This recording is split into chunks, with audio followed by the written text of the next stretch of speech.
अस्सलाम वालेकुम dear students. आज के इस सेशन में हम चैप्टर 7 सर्किल की सेकेंड एक्सरसाइज 7.2 स्टार्ट करेंगे। एक्सरसाइज 7.2 स्टार्ट करने से पहले हम कुछ डेफिनेशंस देखेंगे, जिसमें पहली डेफिनेशन आपके पास है टेंजेंट। टेंजेंट की डेफिनेशन में आपसे कहा गया in geometry the straight line और simply tangent to a curve at a given point is the straight line that just touches the curve at that point. It means एक ऐसी line tangent line कह लें या फिर simple tangent कह लें आप, तो वो एक ऐसी लाइन है जो कर्व पर गिवन पॉइंट पर बनती है, जो कर्व पर गिवन पॉइंट पे बनती है। गिवन पॉइंट पे बनने का मतलब वो उस पॉइंट को जस्ट टच करती हुई जाएगी, उसको कट नहीं करेगी। वो पॉइंट क्या कहलाता है? पॉइंट ऑफ टेंजेंसी और पॉइंट ऑफ कॉन्टैक्ट। मींस जिस कर्व पर या सर्किल पर जिस पॉइंट पर वो लाइन टच करती हुई जा रही होगी, वो पॉइंट क्या कहलाएगा? पॉइंट ऑफ कॉन्टैक्ट या फिर point of tangency. Tangent line के साथ ही एक और लाइन बनती है नॉर्मल। वो कौन सी लाइन होती है? Line which is perpendicular to the tangent is called normal. वो लाइन जो टेंजेंट पर क्या हो? परपेंडिकुलर।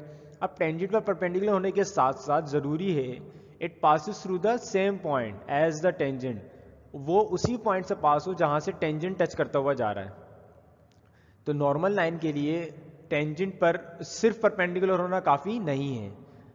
किस पॉइंट पे परपेंडिकुलर होगी, किस पॉइंट से पास होगी? It passes through the same point as the tangent, और उसी पॉइंट से पास भी होगी जहां से वो टेंजेंट पास हो रहा होगा। मींस पॉइंट ऑफ कॉन्टैक्ट से। इट मींस टेंजेंट और नॉर्मल पर जो कॉमन पॉइंट होता है वो पॉइंट ऑफ कॉन्टैक्ट होता है, और वही पॉइंट ऑफ कॉन्टैक्ट कर्व पर भी मौजूद होता है या फिर सर्किल पर भी मौजूद होता है। क्योंकि हम यहाँ पे सर्किल को डिस्कस करेंगे तो ज़रूरी है नॉर्मल के लिए, अगर वो सर्किल पर किसी टेंजेंट पर, सर्किल पर अगर कोई टेंजेंट बन रहा है और उस पर परपेंडिकुलर लाइन हम नॉर्मल ड्रॉ करेंगे, तो यकीनन सेंटर से भी पास होगी, वो सर्किल के सेंटर से भी पास होगी। तो ये सर्किल के लिए ज़रूरी है। कर्व का तो ज़ाहिर है कोई सेंटर नहीं होता, तो सर्किल पर ज़रूरी है कि वो सर्किल के सेंटर से भी पास होगी। तो ये इसका अगर मैं इसकी डायग्राम बनाऊँ तो ये एक अदद कर्व आ गया कोई भी, ये एक पॉइंट है, ये वो पॉइंट है जो कर्व पर मौजूद है। इसी पॉइंट से टेंजेंट भी पास होगा, मींस टच होता हुआ जाएगा, कट नहीं करेगा, और इसी पॉइंट पे नॉर्मल भी लाइन बनेगी which is perpendicular to the tangent. ये लाइन क्या है आपके पास? टेंजेंट। ये लाइन आपके पास क्या है? नॉर्मल।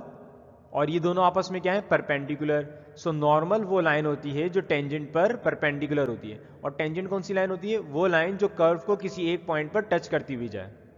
तो स्टूडेंट्स अब हम इनके क्वेश्चंस को सॉल्व करते हैं। एक्सरसाइज 7.2 में जो क्वेश्चन नंबर 1 है, find the equation of the tangent and the normal to the following curves at the given points on them. आपको कर्व की इक्वेशन गिवन है, उस पर एक पॉइंट गिवन होगा, और आपने उस पॉइंट पर बनने वाले टेंजेंट और उस नॉर्मल की इक्वेशन फाइंड करनी है। आपके पास जो फर्स्ट पार्ट में कर्व की इक्वेशन गिवन है वो है y equals to x square minus x plus one, और जो पॉइंट गिवन है वो कंप्लीट नहीं गिवन। पॉइंट क्या गिवन है आपको? सिर्फ और सिर्फ एब्सिसा गिवन है। पॉइंट का सिर्फ, पॉइंट में सिर्फ x की वैल्यू गिवन है, y की वैल्यू आपने खुद फाइंड करनी है। y की वैल्यू किस तरह से फाइंड करेंगे अभी हम सॉल्यूशन में देखते हैं। सेकेंड पार्ट में आपको जो कर्व की इक्वेशन गिवन है वो है y equals to x square, और पॉइंट जो गिवन है वो आपको कंप्लीटली पॉइंट पहले ही गिवन है, कंप्लीट पॉइंट गिवन है। इसमें फर्स्ट पार्ट में आपको सिर्फ और सिर्फ x की वैल्यू गिवन है, y की वैल्यू गिवन नहीं है। तो स्टूडेंट्स मैं आपको फर्स्ट पार्ट सॉल्व करवाऊंगा, सेकंड पार्ट का फंक्शन भी इजी है और डायरेक्टली पॉइंट भी गिवन है, तो ये आप खुद से अटेम्प्ट करोगे। सो x की वैल्यू आपको क्योंकि गिवन है, तो आपने किसकी वैल्यू निकालनी होगी? y की वैल्यू निकालनी होगी फर्स्ट पार्ट में। सो हमने y equals to x square minus x plus one, इसको इक्वेशन नंबर 1 का नाम दिया, जो कर्व की इक्वेशन आपको गिवन थी। अब मुझे जिस पॉइंट पर टेंजेंट या नॉर्मल की इक्वेशन फाइंड करनी है उस पर मुझे सिर्फ और सिर्फ x पता है। मुझे y फाइंड करने के लिए मैं इस x को कहाँ पुट कर दूंगा? इक्वेशन नंबर 1 में। x की जगह पे हमारे पास y की वैल्यू आ जाएगी। सो इक्वेशन नंबर 1 कुछ इस तरह से हो जाएगी, put x equals to 1 in equation 1।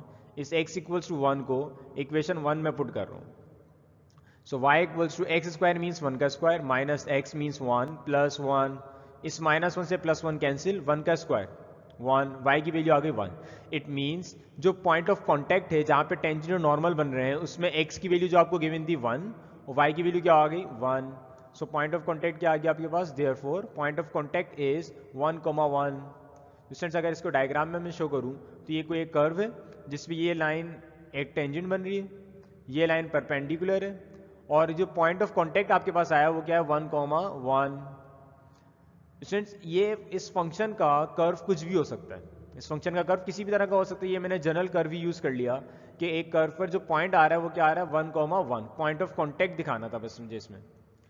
Students अब हमने इस टेंजेंट लाइन और इस नॉर्मल लाइन की इक्वेशन फाइंड करनी है। क्वेश्चन में ये कहा था find the equation of the tangent and the normal. हमने नॉर्मल और टेंजेंट की इक्वेशन फाइंड करनी है। स्टूडेंट्स इस टेंजेंट लाइन और नॉर्मल लाइन पर आपको अब तक की जो इन्फॉर्मेशन है वो सिर्फ और सिर्फ एक पॉइंट है। आपको सिर्फ और सिर्फ ये एक पॉइंट पता है इस लाइन पर, टेंजेंट पर भी और नॉर्मल पर भी। टेंजेंट को हमने L1 कहा, नॉर्मल को L2। तो आपने इस L1 और L2 की इक्वेशन फाइंड करने के लिए आपको सिर्फ और सिर्फ एक पॉइंट पता है। किसी तरीके से अगर इनका स्लोप आ जाए, इस टेंजेंट का और इस नॉर्मल का अगर स्लोप आ जाए तो मैं पॉइंट स्लोप से इसकी इक्वेशन बासानी फाइंड कर सकता हूँ। तो स्टूडेंट्स टेंजेंट का स्लोप निकालना हमने 5.1 में भी सीखा था। सो आपको मैं दोबारा रिवाइज करा देता हूँ। किसी भी टेंजेंट का अगर आपने स्लोप निकालना है, टेंजेंट यकीनन किसी एक पॉइंट पे बन रहा होगा, तो आपने अगर किसी टेंजेंट का स्लोप निकालना है तो आप सिंपल जिस कर्व पर वो टेंजेंट बन रहा है, जिस कर्व पर वो टेंजेंट बन रहा है, आप उस कर्व की इक्वेशन को डेरिवेट करोगे। देन डिफरेंशिएट करने के बाद जो आपके पास डेरिवेटिव का आंसर आएगा, आपने उसको उसमें इस पॉइंट को पुट कर देना है। किस पॉइंट को पुट कर देना है? जिस पॉइंट पर वो टेंजेंट ड्रॉ हो रहा है। तो आपके पास ये टेंजेंट का स्लोप आ जाएगा। टेंजेंट का स्लोप किस तरह से आएगा स्टूडेंट्स, ये बहुत इंपॉर्टेंट बात है। टेंजेंट का स्लोप किस तरह से निकालेंगे इस पूरी एक्सरसाइज में बहुत ज्यादा इंपॉर्टेंट है। टेंजेंट का स्लोप निकालने के लिए जिस कर्व पर वो टेंजेंट बन रहा है, आप उस कर्व की इक्वेशन को डेरिवेट करोगे। देन जिस पॉइंट पर बन रहा है उस पॉइंट को डेरिवेटिव के आंसर में पुट कर दोगे, तो आपके पास टेंजेंट का स्लोप आ जाएगा। तो आपने एक differentiate equation 1 with respect to x, equation 1 को हम डिफरेंशिएट कर रहे हैं with respect to x. Derivative का सिंबल दोनों साइड्स पे, डेरिवेटिव ऑफ y तो एज इट इज रहेगा dy upon dx equals to derivative of x square is 2x minus derivative of x is 1, derivative of 1 0 हो जाएगा, तो इसको हमने निगलेक्ट कर दिया। स्टूडेंट अब इस डेरिवेटिव के आंसर में आपने कौन सा पॉइंट रखना है? जिस पॉइंट पे वो टेंजेंट बन रहा है। पॉइंट किस पे टेंजेंट किस पे बन रहा है? 1,1 पे। तो डेरिवेटिव के आंसर में 1,1 हमने पुट कर दिया। x की, क्योंकि x की ही वैल्यू आ रही थी तो सिर्फ x की ही वैल्यू रख दी। अगर y भी इसके आंसर में आ रहा होता तो y भी रख देते हम। फिलहाल हमारे पास सिर्फ x की वैल्यू आ रही थी तो हमने x की जगह क्या रख दिया? x की value 1। 2 times 1 is 2, 2 minus 1 is 1। So derivative 1,1 आपके पास आ गया 1। Derivative at 1,1 equals to 1। ये स्टूडेंट्स हमने इक्वेशन कर्व की इक्वेशन को डेरिवेट करके पॉइंट ऑफ कांटेक्ट रखा है। इट मींस ये हमारे पास किसका स्लोप आ गया? टेंजेंट का। तो slope of tangent L1 M1 equals to 1। इस टेंजेंट को हमने क्या कहा था? L1 कहा था। सो L1 का स्लोप M1 के आ गया आपके पास 1।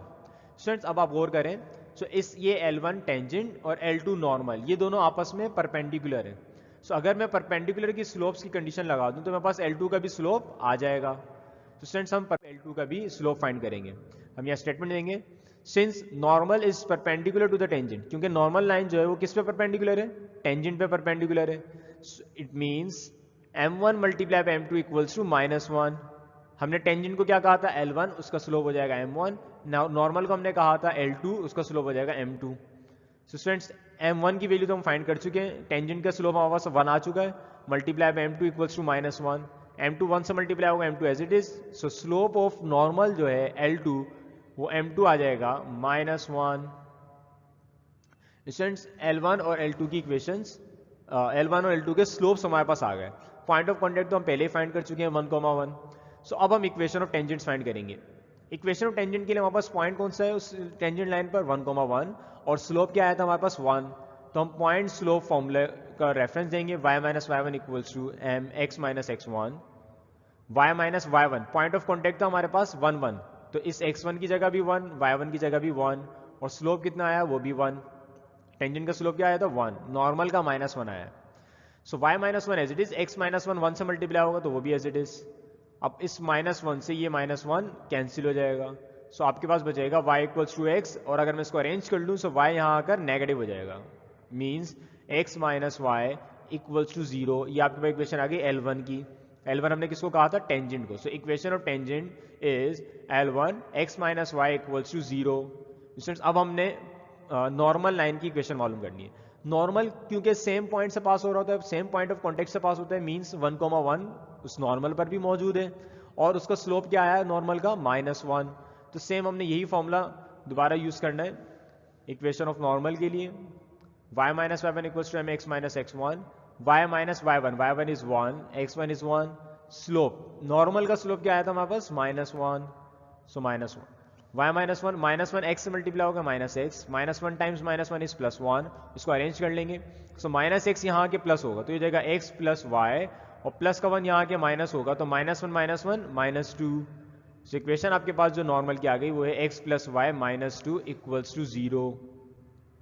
तो स्टूडेंट इस क्वेश्चन में जो इंपॉर्टेंट बात थी वो ये थी कि टेंजेंट का स्लोप किस तरह से निकाला जाए। टेंजेंट का स्लोप निकालने के लिए आपने जिस कर्व पर वो टेंजेंट बन रहा है आपने उस कर्व की इक्वेशन को डिफरेंशिएट करना है, देन उस डिफरेंट डेरिवेटिव के आंसर में आपने उस पॉइंट ऑफ कांटेक्ट को पुट कर देना है जिस पॉइंट पे वो टेंजेंट बन रहा है, तो आपके पास वो टेंजेंट का स्लोप आ जाएगा। यही बात इस एक्सरसाइज में बहुत दफ़ा रिपीट होगी।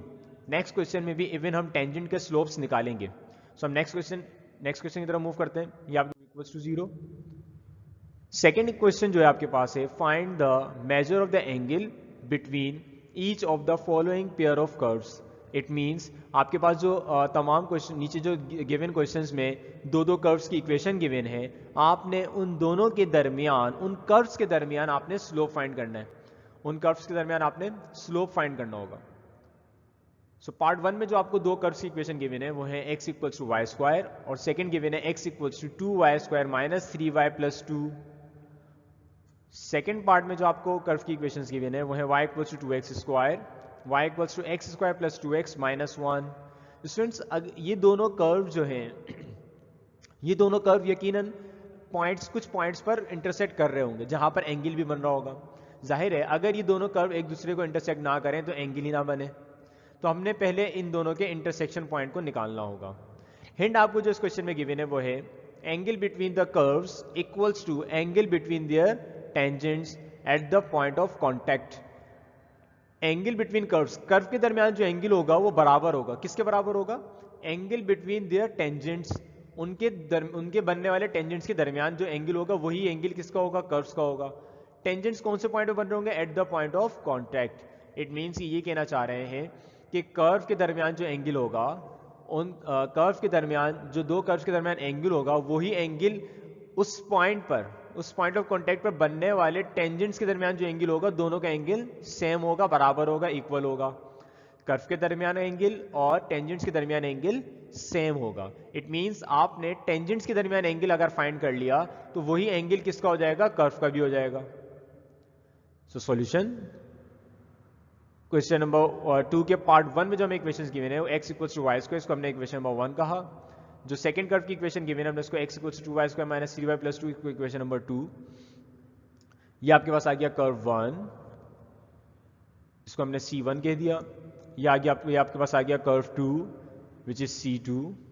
स्टूडेंट्स अब हमने इन दो पॉइंट्स ऑफ कांटेक्ट को निकालना है, इन दो पॉइंट्स ऑफ कांटेक्ट को निकालना है। इस कर्व 1 पर इस पॉइंट पे बनने वाले टेंजेंट को हमने कह दिया L1, इसी कर्व 1 पर इस पॉइंट पे बनने वाले टेंजेंट को हमने कह दिया L2, L1 प्राइम। कर्व 1 पे C1 पे जो भी टेंजेंट्स बन रहे हैं उस पहले वाले को हमने कहा L1, इस पॉइंट ऑफ कांटेक्ट पे जो बन रहा है उसको हमने कह दिया L1, इस पॉइंट ऑफ कांटेक्ट पे जो बन रहा है उसको हमने क्या कह दिया? L1 prime. सिमिलरली इस C2 सेकेंड कर्व पर बनने वाले टेंजेंट को, सेकेंड कर्व पे जो टेंजेंट यहां बन रहा होगा उसको हमने कह देंगे L2।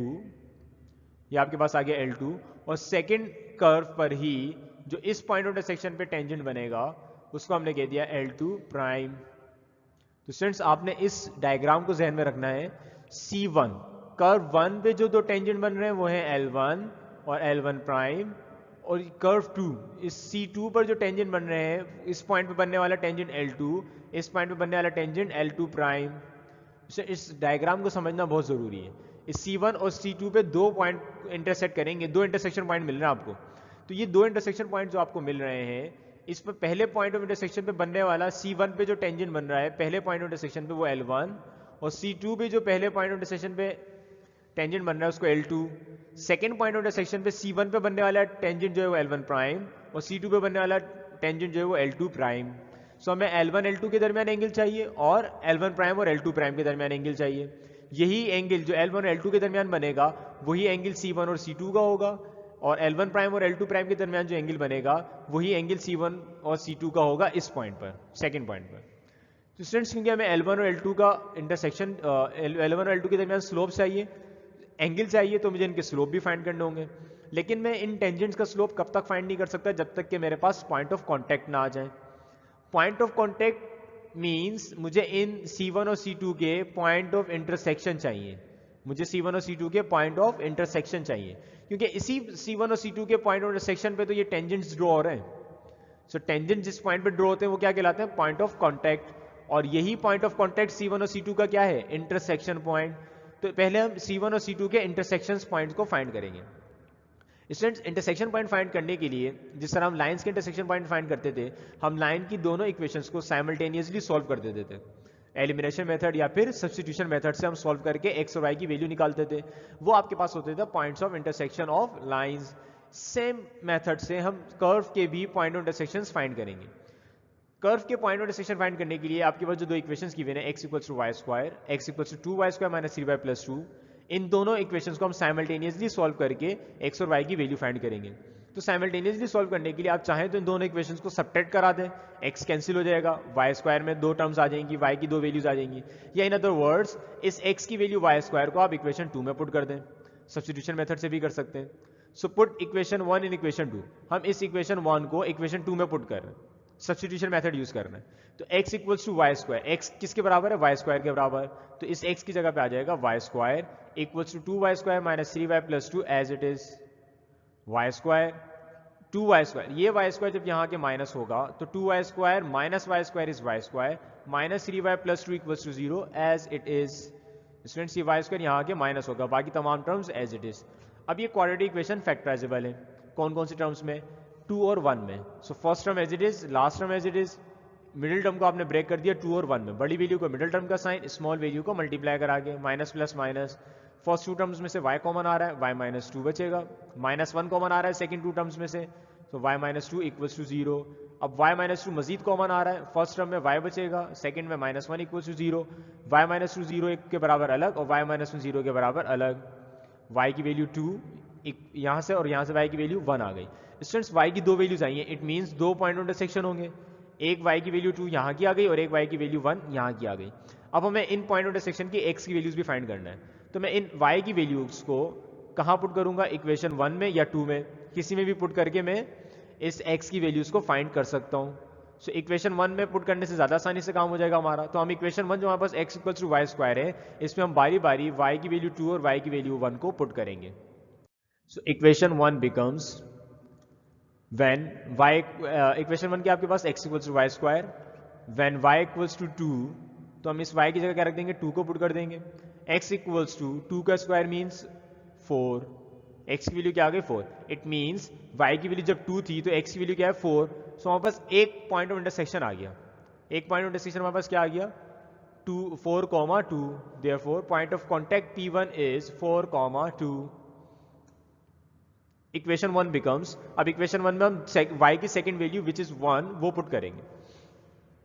तो when y equals to 1, equation बन जाएगी आपके पास x इक्वल्स टू y का स्क्वायर है, इट मीन्स y की जगह 1 का स्क्वायर, सो 1 का स्क्वायर इज 1, x की वैल्यू क्या आ गई आपके पास 1, इट मीन्स जो आपके पास सेकंड पॉइंट ऑफ कॉन्टैक्ट है या सेकंड पॉइंट ऑफ इंटरसेक्शन जो है कर्व्स का, वो क्या आ जाएगा P2 1, 1।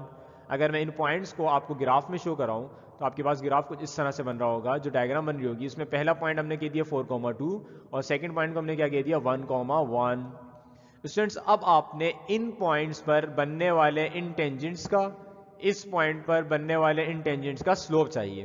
तो स्टूडेंट्स अगर आपको याद हो तो हमें किसी भी टेंजेंट का अगर आपने स्लोप फाइंड करना है तो आपने वो टेंजेंट जिस कर्व पे बन रहा होगा आपने उस कर्व की इक्वेशन को डेरिवेट करना है और फिर जिस पॉइंट पे वो टेंजेंट बन रहा है उस पॉइंट को उस डेरिवेटिव के आंसर में पुट कर देना है। तो स्टूडेंट्स सबसे पहले मैं इस C1 की इक्वेशन को डेरिवेट करूंगा, देन पहले मैं ये पॉइंट पुट करूंगा P1 4, 2, उससे मेरे पास स्लोप किसका आएगा L1 का, क्योंकि इस C1 पर इस पॉइंट पर जो टेंजेंट बन रहा है वो कौन सा बन रहा है L1। स्टूडेंट जब मैं C1 की इक्वेशन को डेरिवेट करने के बाद ये पॉइंट पुट करूंगा तो मेरे पास किसका स्लोप आ जाएगा L1 का, और उसी डेरिवेटिव के आंसर में, उसी C1 की इक्वेशन के डेरिवेटिव के आंसर में जब ये पॉइंट पुट करूंगा P2 1, 1, तो मेरे पास जो आएगा स्लोप वो किस टेंजेंट का स्लोप होगा, वो होगा L1 प्राइम का स्लोप। वो किस टेंजेंट का स्लोप होगा, L1 प्राइम का। सिमिलरली जब मैं C2 की इक्वेशन को डेरिवेट करूंगा और ये पॉइंट पुट करूंगा तो मेरे पास C2 पर बनने वाले टेंजेंट का स्लोप आएगा विच इज L2। और जब मैं C2 की इक्वेशन के डेरिवेटिव के आंसर में ये पॉइंट ऑफ कांटेक्ट रखूंगा तो मेरे पास इस पॉइंट ऑफ कांटेक्ट पे बनने वाले टेंजेंट का स्लोप आ जाएगा। तो स्टूडेंट्स पहले हम इक्वेशन सी इक्वेशन को डिफरेंशिएट करेंगे, जिसको हमने क्या कहा था, equation number 1। So differentiate equation 1 with respect to x equals to y square. यहाँ इक्वेशन गिवन थी, डेरिवेटिव का सिंबल दोनों साइड्स पे। स्टूडेंट्स अगर आपको याद हो तो 4.3 में मैंने आपसे कहा था y को आपने एज अ फंक्शन ट्रीट करना होता है, y को आपने एज अ फंक्शन ट्रीट करना होता है। y के ऊपर पावर होने का मतलब फंक्शन के ऊपर पावर है, तो आपने यहाँ पे फंक्शन पावर फॉर्मूला अप्लाई करना होगा। लेफ्ट हैंड साइड पे डेरिवेटिव ऑफ x 1 हो जाएगा, यहाँ पे पावर फॉर्मूला लगेगा, ब्रैकेट पावर फॉर्मूला या फंक्शन पावर फॉर्मूला।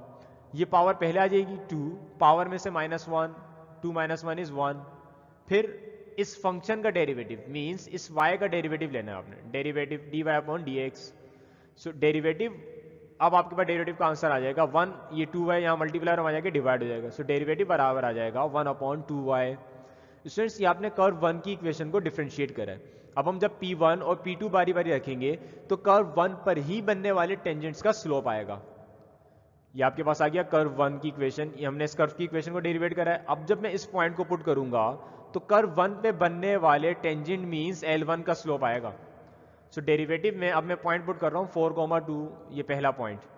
सो 4,2 y की, क्योंकि डेरिवेटिव का आंसर में सिर्फ y आ रहा है तो हम सिर्फ y की जगह वैल्यू रख देंगे। y की वैल्यू क्या आपके पास 2, तो 2 × 2 इज 4, 1/4। जिस तरह हमने क्वेश्चन नंबर 1 किया था तो उसमें डेरिवेटिव के आंसर में सिर्फ x आ रहा था तो हमने सिर्फ x की वैल्यू रखी थी। यहाँ पे सिर्फ y आ रहा है तो सिर्फ y की वैल्यू रख दी। अगर डेरिवेटिव के आंसर में x और y दोनों आते तो हम x की जगह 4, y की जगह 2 रख देते। डिपेंड करेगा कि आपके पास डेरिवेटिव का आंसर क्या आ रहा है। स्टूडेंट्स जब हमने डेरिवेटिव के आंसर में 4,2 पुट करा, ये पॉइंट पुट करा, तो वहां पर स्लोप किसका आएगा, जाहिर है फर्स्ट कर्व के इक्वेशन को हमने डेरिवेट करा था तो फर्स्ट कर्व पर ही बनने वाले टेंजेंट का स्लोप आएगा L1 का स्लोप क्या आ गया आपके पास 1/4। तो slope of tangent L1 m1 equals to 1/4। Similarly अब इसी डेरिवेटिव के आंसर में फर्स्ट कर्व की इक्वेशन के डेरिवेटिव के आंसर में अब हम पॉइंट पुट करेंगे P2 1,1। तो आपके पास जो स्लोप आएगा वो किसका स्लोप आएगा, L1 प्राइम का। तो हमने डेरिवेटिव के आंसर में y की जगह पे y की वैल्यू 1 रखी, 1/2। ये आपके पास स्लोप आ गया, slope of tangent L1 m1 equals to 1/2। हमारे पास इस कर्व पे बनने वाले दोनों टेंजेंट L1 और L1 प्राइम दोनों का स्लोप आ गया आपके पास। अब हम C2 की इक्वेशन को डेरिवेट करेंगे। अब हम C2 की इक्वेशन को डेरिवेट करने के बाद P1 और P2 दोनों पॉइंट्स को बारी बारी रखेंगे और इन L2 और L2 प्राइम के slope differentiate equation 2 with respect to x। Equation 2 जो आपके पास थी x equals to 2y² -3y + 2, ये आपके पास इक्वेशन 2 थी, सेकंड कर्व की इक्वेशन। इसको हम डिफरेंशिएट करेंगे तो डेरिवेटिव का सिंबल दोनों साइड्स पे, लेफ्ट हैंड साइड अगेन 1 बन जाएगी, राइट हैंड साइड पे अगेन यहाँ पे फॉर्मूला अप्लाई होगा, ब्रैकेट पावर फॉर्मूला।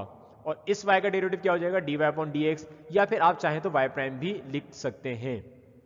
सो लेफ्ट हैंड साइड पे डेरिवेटिव ऑफ x 1 हो जाएगा, डेरिवेटिव ऑफ ये 2 coefficient as a coefficient side पे हो जाएगा, डेरिवेटिव का सिंबल लगेगा y² के साथ और इसको उसी तरह से डेरिवेट करेंगे जिस तरह भी हमने इक्वेशन नंबर 1 में किया था। ब्रैकेट पावर फॉर्मूला लगेगा, पावर पहले आ जाएगी, पावर पहले आ गई, फिर पावर में से -1 मींस 2 - 1 इज 1, फिर ब्रैकेट का derivative dy/dx -3 coefficient as a coefficient side पे हो जाएगा, डेरिवेटिव का सिंबल y के साथ लगेगा तो हो जाएगा dy/dx और डेरिवेटिव ऑफ 2 इज 0।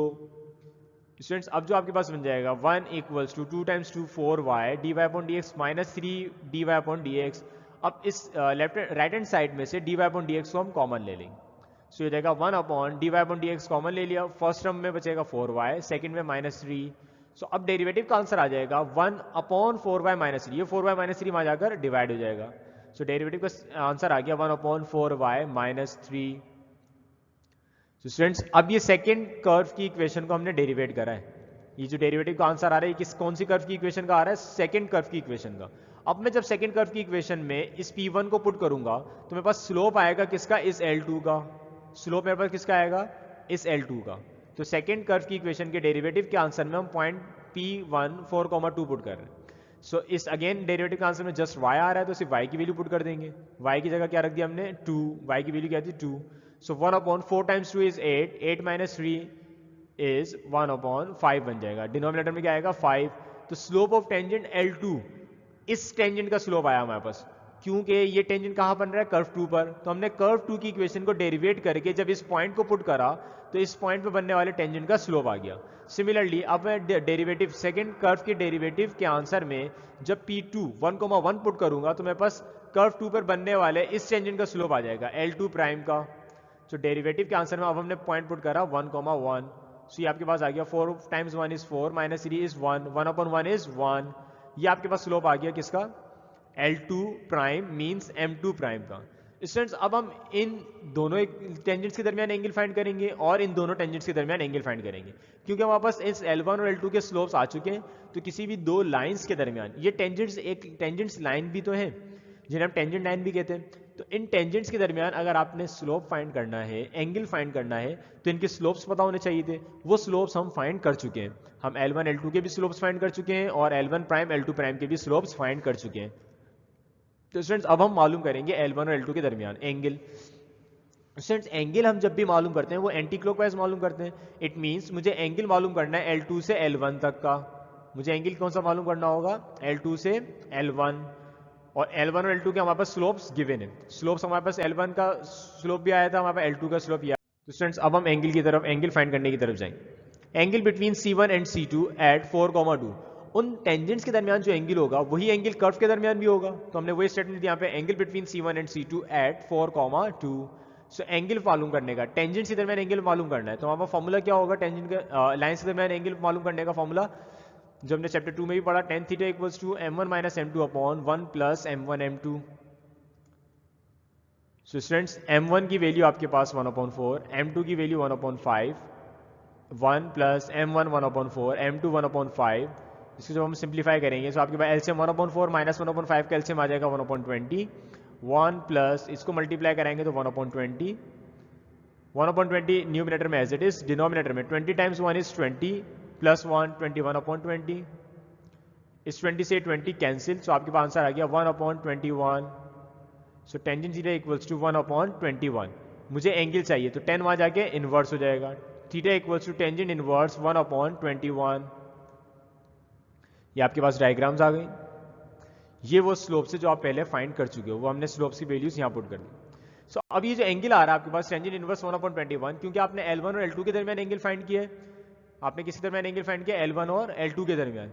तो इस L1 और L2 के दरमियान जो भी एंगल होगा वही C1 और C2 पर भी होगा। तो यहाँ पे जो एंगल आपके पास टेंजेंट इनवर्स 1/21 आ रहा है, ये एंगल कर्व के दरमियान एंगल आया है। किस पॉइंट पे, 4,2 पे। हमने ये स्टेटमेंट दी थी, angle between C1 and C2 at 4,2। Same इसी मेथड से अब हम कर्व के दरमियान इस पॉइंट पे बनने वाले टेंजेंट को, इस पॉइंट पे बनने वाले एंगल को फाइंड करेंगे। कर्व के दरमियान एंगल फाइंड करना है तो इट मींस आपने इन टेंजेंट्स के दरमियान एंगल फाइंड करना हो, क्योंकि क्वेश्चन में कहा था, जो हिंट गिवन थी वो यही थी कि angle between curves equals to angle between their tangents at the point of contact. तो मैं अब L1 प्राइम और L2 प्राइम के दरमियान एंगल फाइंड करूंगा। सेम इसी तरीके से एंगल फाइंड होगा इसी फॉर्मूले को यूज करते हुए। अगेन आपने किस डायरेक्शन में एंगल मालूम करना होगा, L1 prime to L2 prime, L1 prime to L2 prime. So हम angle between C1 and C2 eight 1,1। अब जो हम कर्व के दरमियान एंगल मालूम कर रहे हैं वो किस पॉइंट पे करेंगे, 1,1 पे। So tangent formula reference, tangent theta equals to m2 prime minus m1 prime upon 1 plus m1 prime m2 prime. Tangent theta की वैल्यू 1, m2 प्राइम आया था 1, m1 प्राइम आया था 1/2, 1 प्लस m1 प्राइम आपके पास 1, m2 prime 1/2, 1 minus half is half, 1 plus 1 times half is half, 1/2 numerator में as it is, 1 plus half कितना हो जाएगा 3/2, 2 से 2 कैंसिल, थीटा की वैल्यू यहाँ से आ जाएगी, टेंजेंट थीटा आ जाएगा 1/3 के बराबर, which is theta equals to tangent inverse 1/3। तो स्टूडेंट्स अब हमने कर्व के दरमियान इस पॉइंट पे बनने वाले टेंजेंट का भी इस कर्व के दरमियान बनने वाले एंगल को भी फाइंड कर लिया। तो स्टूडेंट्स हमने इस क्वेश्चन में इन कर्व के दरमियान टेंजेंट को ही, इन कर्व के दरमियान एंगल्स फाइंड करने थे जो हम एंगल्स को फाइंड कर चुके हैं। तो इंशाल्लाह हम नेक्स्ट लेक्चर में फर्दर क्वेश्चन के साथ फर्दर क्वेश्चन को डिस्कस करेंगे। थैंक यू, अल्लाह हाफिज़।